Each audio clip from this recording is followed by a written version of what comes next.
Hello दोस्तों। आज हम गीक्स फॉर गीक्स का problem of the day IPL 2021 match day 2 का सॉल्यूशन डिस्कस करेंगे। तो चलते हैं, प्रॉब्लम स्टेटमेंट देखते हैं। ड्यू टू राइज ऑफ कोविड-19 case in India, this year BCCI decided to organise knock out match in IPL rather than a league.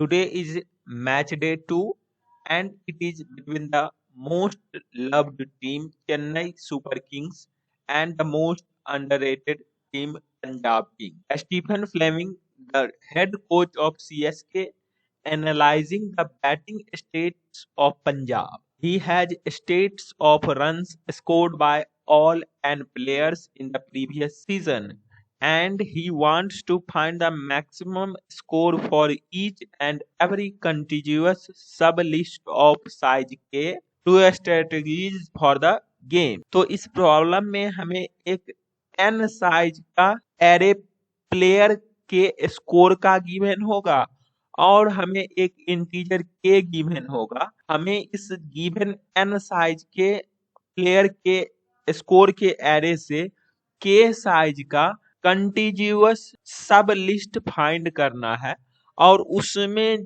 जो भी मैक्सिमम स्कोर होगा उसे एक अपने लिस्ट में ऐड करके रिटर्न करना है। या इस प्रॉब्लम को यूं समझे कि हमारे पास एक n साइज का एरे गिवन है और एक इंटीजर के गिवन है और इस एरे n साइज में हमें के साइज का सब एरे फाइंड करना है और उसमें से जो मैक्सिमम एलिमेंट होगा के साइज का सब एरे में उसे एज ए लिस्ट में डाल करके रिटर्न कर देना है। इस प्रॉब्लम के लिए हमें n का maximum value 10 to power 6 given है और k हमेशा less than equal to n रहेगा और एरे के एलिमेंट 10 टू पावर 6 मैक्सिमम हो सकते हैं। तो चलते हैं इस प्रॉब्लम को कैसे सॉल्यूशन की तरफ अप्रोच करें समझते हैं। यहाँ पर हमने एग्जाम्पल सेकेंड लिया है समझने के लिए। इस केस में n 10 है और k हमारा 4 है, जो कि देख सकते हैं हमारा एरे का 10 लेंथ है और हमें 4 लेंथ का सब एरे फाइंड करने हैं। जैसे यहाँ पर देखिए 8 5 10 7 4 लेंथ का सब एरे है और इनमें मैक्सिमम एलिमेंट क्या है 10 है, इसीलिए यहाँ पर फर्स्ट 10 एलिमेंट है। उसके बाद फिर इसको आप यदि कंसीडर करें 4 लेंथ का, ये भी सब एरे बनेगा और इसमें भी मैक्सिमम एलिमेंट 10 ही है। सिमिलरली यदि आप इसको एज ए सब एरे कंसीडर करें तो यहाँ भी आप देखिएगा 10 इज मैक्सिमम एलिमेंट among 10 7 9 4। तो यहाँ पर 10 एज ए लिस्ट में ऐड किया गया है। सिमिलरली इसे एज ए कंसीडर करें 4 लेंथ का सब एरे तो इसमें मैक्सिमम एलिमेंट 15 हो गया, इसलिए यहाँ पर आउटपुट 15 है। यदि हम सिमिलर वेज में अब यहाँ से लेकर यहाँ तक का सब एरे कंसीडर करें तो मैक्सिमम एलिमेंट 15 है, तो इसलिए 15 यहाँ पर है। अब इसको एज ए कंसीडर करें 4 लेंथ का सब एरे तो मैक्सिमम एलिमेंट 19 होगा, तो इसलिए 19 यहाँ पर है। अब एक लास्ट में, और यदि इसको हम एज ए 4 लेंथ का सब एरे कंसीडर करें तो इसमें भी मैक्सिमम 19 वैल्यू है, तो इसलिए लास्ट में 9 ऐड किया गया है। अब इसके बाद कोई ऐसा सब एरे नहीं है जो कि 4 लेंथ का है, तो हमें इस प्रॉब्लम में ऐसा ही कुछ करना है। इस प्रॉब्लम में यदि आप 2 पॉइंटर रखें, एक दोनों स्टार्टिंग से यदि रखते हैं और फर्स्ट पॉइंटर जो है उसको आगे बढ़ाते जाते हैं और जब हमारा एलिमेंट 4 लेंथ का हो जाता है इस दोनों स्टार्ट पॉइंटर और एंड पॉइंटर में, तब हम देखेंगे कि इस पूरे में मैक्सिमम हमारा वैल्यू क्या है और हर एक टाइम ऐसा करेंगे तो हमारा मैक्सिमम वैल्यू जो होगा 4 लेंथ में वो फाइंड हो जाएगा। और ये काम हम इजिली यदि ऑर्डर्ड डाटा सेट यूज करें तो पॉसिबल है। जैसे एक ऑर्डर्ड मैप हम यदि यूज करें उसमें एक वैल्यू रखें एज ए की और उस की के अकॉर्डिंग जो वैल्यू होगा वो हमें 8 का फ्रीक्वेंसी बताएगा कि अभी तक हमारा 8 का फ्रीक्वेंसी क्या है। तो यहाँ पर देख सकते हैं 8 का फ्रीक्वेंसी 1 है, तो यहाँ पर 1 रखेंगे 8 के अकॉर्डिंग। सिमिलरली 5 के अकॉर्डिंग 1 रखेंगे, 10 के अकॉर्डिंग 1 रख देंगे और 7 के अकॉर्डिंग 1 रख देंगे। अब ये ऑर्डर्ड डाटा सेट है तो मैक्सिमम एलिमेंट हम इसमें लॉग एन टाइम में फाइंड कर सकते हैं। तो मैक्सिमम एलिमेंट यहाँ पर 10 आएगा, तो इसलिए हमारा 10 ही हमारा यहाँ पर लिस्ट में एडेड है। और हमें मैक्सिमम एलिमेंट चाहिए, तो इसके लिए मैक्सिमम एलिमेंट फाइंड कर लेंगे लॉग एन टाइम में और वही ऐड कर लेंगे अपने लिस्ट में। फिर जब हम आगे बढ़ेंगे तो हमारा पॉइंटर अब स्टार्टिंग यहाँ से होगा और एंडिंग अब यहाँ पर रहेगा, क्योंकि अब हमें 4 लेंथ का मिल गया है, तो स्टार्ट को तो आगे बढ़ाना होगा, क्योंकि 4 लेंथ से तो ज्यादा हम कंसीडर ही नहीं करना है। और उसके बाद जब ऐसा केस आएगा तो अब 3 लेंथ हो गया है, तो अब हमें 4 लेंथ कंसीडर करना है, तो अब जो लास्ट पॉइंटर है उसको आगे बढ़ाएंगे। अब फिर हमारा 4 लेंथ हो गया, तो इस केस में जब हम बढ़ा रहे हैं, ऐसा कर रहे हैं, तो यहाँ पर देखिएगा जब हम 8 से रिमूव कर रहे हैं तो 8 को अपने मैप से भी रिमूव करना होगा। और जब हम आगे बढ़े तो 9 आया है, 9 के अकॉर्डिंग 1 ऐड हो जाएगा अपने मैप में, तब हम फाइंड करेंगे अब हमारा मैक्सिमम की क्या है। तो मैक्सिमम की अब भी 10 है, तो 10 ही आएगा। सिमिलर वेज में ऐसा ही हम करते जाएंगे। तो चलते हैं, इसी बातों को हम अब कोड में इम्प्लीमेंट करते हैं। यहाँ पर सबसे पहले हम जावा कोड डिस्कस करेंगे।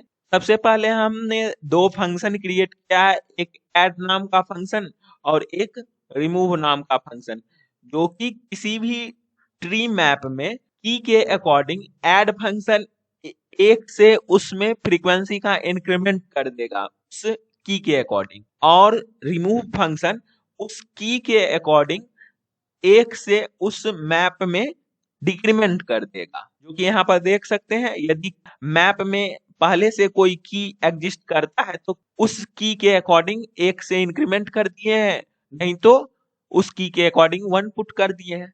और इस रिमूव में आप देख सकते हैं, यदि की के अकॉर्डिंग वैल्यू हमारा 1 है, तब हम उस मैप से की को रिमूव कर देंगे, क्योंकि उस की के अकॉर्डिंग हमें डिक्रीमेंट करना है फ्रीक्वेंसी 1 से।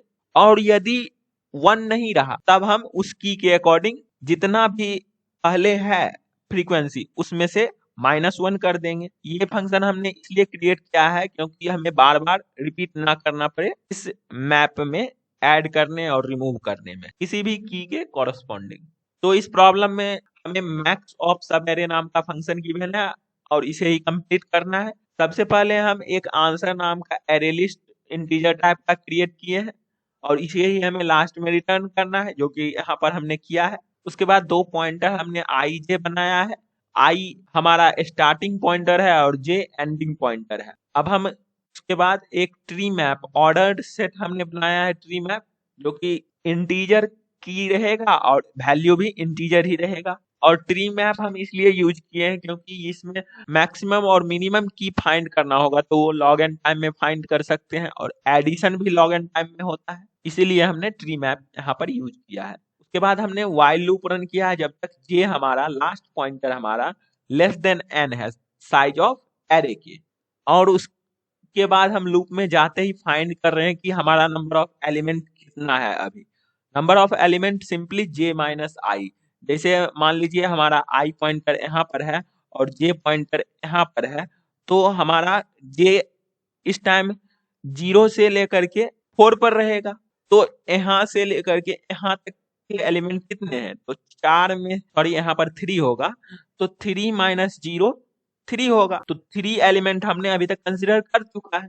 उसके बाद यदि पॉइंटर हमारा 9 पर जाता है तो उस टाइम हमारा नंबर ऑफ एलिमेंट 4 माइनस 0 जो कि 4 हो जाएगा।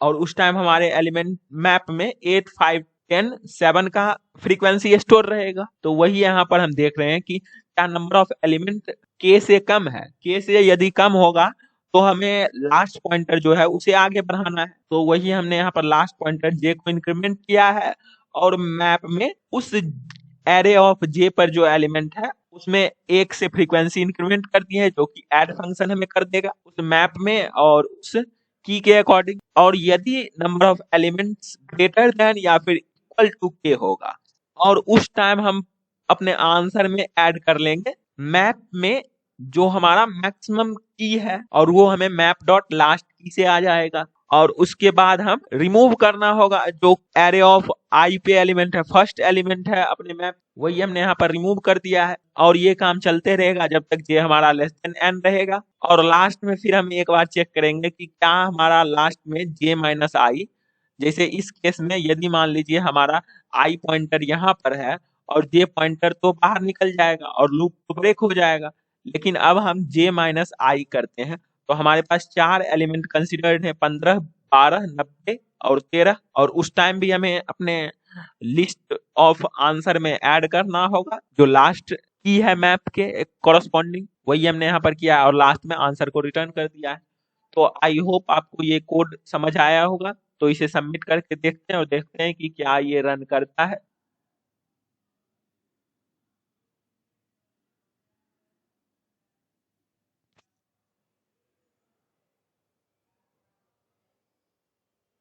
यहाँ पर देख सकते हैं हमारा टोटल टेस्ट केस पास कर गया। और इस कोड का time complexity n log n होगा क्योंकि हमने यहाँ पर ट्रैवर्स n टाइम्स किया है हर एक एलिमेंट के लिए और उसके अंदर हमने मैप में अपडेशन कर रहे हैं जो कि log n टाइम लेता है, तो इसलिए हमारा overall complexity n log n होगा इस कोड का। अब हम चलते हैं C++ कोड देखते हैं। C++ कोड में भी आप ये सिमिलर लॉजिक अप्लाई कर सकते हैं, लेकिन हम चलते हैं दूसरा अप्रोच देखने के लिए C++ के लिए। इस प्रॉब्लम में यदि आपको कोई के लेंथ का ऐसा लिस्ट दे जो कि डिक्रीजिंग ऑर्डर में रहे और वो कंटिन्यूअस एलिमेंट को स्टोर करे, यदि इस केस में डिक्रीजिंग ऑर्डर में ये लिस्ट रहता है तो इसमें क्या क्या हो सकता है एलिमेंट 10, उसके बाद 9 होगा क्योंकि तभी डिक्रीजिंग ऑर्डर में रहा। और हमें इस टाइम फाइंड करना है मैक्सिमम एलिमेंट, तो सबसे स्टार्टिंग में जो लिस्ट में एलिमेंट रहेगा वही हमारा आंसर होगा इस के लेंथ के सब एरे के लिए, क्योंकि हमने पहले ही मान लिया है कि एरे लिस्ट बनाएंगे वो डिक्रीजिंग ऑर्डर में होगा। सिमिलरली यदि हम इस लिस्ट के लिए अपना एक डिक्रीजिंग टाइप का लिस्ट बनाए तो वो क्या होगा, वो हमें 15 और 12 होगा जो कि देख सकते हैं डिक्रीजिंग है और इसमें मैक्सिमम एलिमेंट स्टार्टिंग में 15 है। और ये काम हम इजीली कर सकते हैं यदि हम डबल इंडेड क्यू यूज करें। तो हम चलते हैं इसी बातों को अपने C++ कोड में इम्प्लीमेंट करते हैं। यहाँ पर हम इस लॉजिक के लिए C++ कोड डिस्कस करेंगे। हमें ये मैक्स ऑफ सब एरे फंक्शन को ही कंप्लीट करना है। उसके लिए हमने सबसे पहले एक आंसर नाम का वेक्टर बनाया है जिसे हम लास्ट में रिटर्न करेंगे। उसके बाद हमने एक लिस्ट नाम का क्यू बनाया है, डबल इंडेड क्यू। उसके बाद हमने एक लूप रन किया है जो कि एरे के एलिमेंट को एक्सेस करेगा, इसीलिए हमने इस लूप को 0 से n तक रन किया है। और यहाँ पर और इस लूप में आते ही हम चेक करेंगे कि क्या हमारा लिस्ट का साइज ग्रेटर देन 0 है और जो लिस्ट के लास्ट में एलिमेंट है क्या वो छोटा है अभी के एलिमेंट से, तब हम अपने लिस्ट के लास्ट एलिमेंट को ऑफ कर देंगे क्योंकि कोई ऐसा केस बन रहा है अभी और हमें तो बनाना है इसको स्ट्रिक्टली डिक्रीजिंग, इसीलिए हमें इस एलिमेंट को रिमूव करना होगा, वही हमने यहाँ पर किया है। और उसके बाद और ये चलते रहेगा जब तक हमारा इस लेवल तक हमारा ना आ जाएगा लिस्ट का वैल्यू। और उसके बाद हमने यहाँ पर ऐड कर दिया है लिस्ट के लास्ट में अपने उस एलिमेंट को। और यहाँ पर एलिमेंट हम नहीं ऐड कर रहे हैं, यहाँ पर लिस्ट में हम लिस्ट के इंडेक्स को ऐड कर रहे हैं। इंडेक्स को इसीलिए हम ऐड कर रहे हैं क्योंकि हमें जो लिस्ट बनाना है क्यू का वो के साइज के एलिमेंट को ही कंसीडर करेगा। और ये ट्रैक रखने के लिए हम यदि यहाँ पर इंडेक्स स्टोर करते हैं तो लास्ट में जब हम ऐड करना चाह रहे हैं तो यहाँ से हम फाइंड इजिली कर सकते हैं कि अभी हमें कितने एलिमेंट तक के इंडेक्स को रखना है। उसके बाद हमने फाइंड किया है कि क्या हम इस पोजीशन पर हैं, क्या हम आई पोजीशन पर हैं, तो लिस्ट के जो फ्रंट में एलिमेंट है वो के साइज से तो बाहर नहीं चला गया, यदि बाहर चला जाएगा तब हम फ्रंट वाले एलिमेंट को भी रिमूव कर देंगे। और उसके बाद हम चेक कर रहे हैं कि क्या हमारे पास के लेंथ कंसिडर्ड हो गए हैं लिस्ट में। के लेंथ जब कंसिडर्ड हो जाएंगे, जैसे स्टार्टिंग में हमारा सबसे शुरू में तो एक लेंथ होगा, उसके बाद दो लेंथ होगा। सिमिलरली यदि के लेंथ कंसिडर्ड हो गया है, तब हम अपने लिस्ट के स्टार्टिंग में जो एलिमेंट है उसको ऐड कर लेंगे आंसर में। वही हमने यहाँ पर ऐड कर लिया है लिस्ट के फ्रंट में जो एलिमेंट है। और ये डेक्यूब है, इसीलिए हम ऐसा काम कर सक रहे हैं बिग ऑफ 1 में, और लास्ट में आंसर को रिटर्न कर। तो इस कोड को भी हम सबमिट करके देखते हैं और देखते हैं कि क्या ये रन करता है।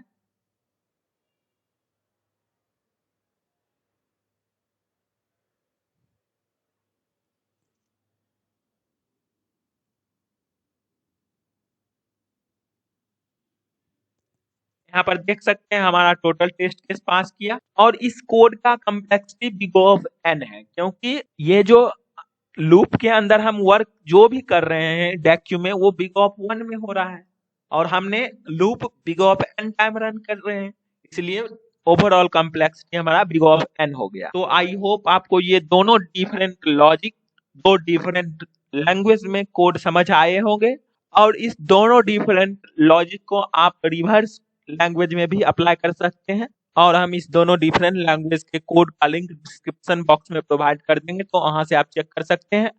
और आप अपना कमेंट सेक्शन में फीडबैक जरूर दें कि इस वीडियो में क्या लैक है, तो हम उसी अकॉर्डिंग अपने वीडियो को इम्प्रूव करेंगे आपके लिए। Thank you for watching this video.